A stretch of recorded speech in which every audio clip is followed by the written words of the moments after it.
Time தான் முக்கியமாக இருக்குது உலகத்தில். ஒருத்தவங்க கேட்குறாங்க, ஒருத்தவங்க வருஷம் தான் எத்தனை மணிக்கு வந்து நான் பார்க்கலாம், எங்கே நிற்கிறீங்க அப்படின்னுவாங்க. 3 மணின்னு சொன்னால் அப்படியே பார்த்துக்கிட்டு இன்னும் ஆளை காணுன்னுவாங்க. இன்னொருத்தவங்க சொல்லுவாங்க, ஏய் ஸ்கூல் பஸ்ஸு வந்துருச்சுடா, கிளம்புடான்னு சொல்லி பையனை மிரட்டுவாங்க. அதே மாதிரி எங்கள் வாத்தியார் இருக்காங்கல்ல, வாத்தியார்கள் என்ன பண்ணுவாங்க,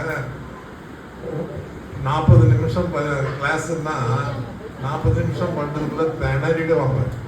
அப்போ என்ன பண்ணுவாங்கன்னா, எப்படாவது 40 நிமிஷம் ஆகுவாங்க. பையன் பிடிக்காத சப்ஜெக்டாக இருந்தால் இவங்க எப்படினாலும் உருவாருன்னு பார்ப்பாங்க. அப்படியே பார்த்தீங்கன்னா இப்போல்லாம் என்னாச்சுன்னா குக்கரில் டைம் வச்சு பார்த்துக்கிட்டு வேலை பார்க்குறாங்க சமையலுக்கு. ஸோ நேரம்ன்றது அவ்வளோ முக்கியமானதாக ஆகிடுச்சு.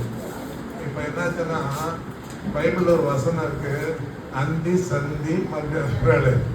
என்ன அர்த்தம் அது? அந்தின்னா என்ன? அந்தின்னா அந்தி சந்தி மத்தியானம். எந்த நேரம்? அந்தினா காலையா?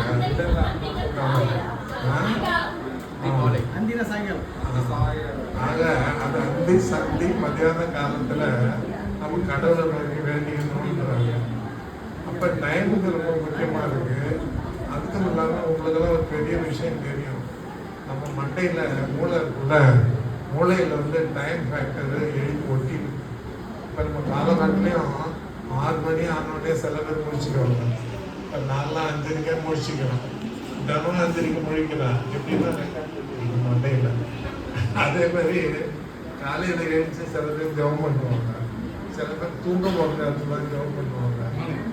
எங்களுக்கு ஒரு ஐயா சொல்லி கொடுத்தாரு, சாப்பிடும்போது ரொம்ப ஸ்பீடான ஜெபம்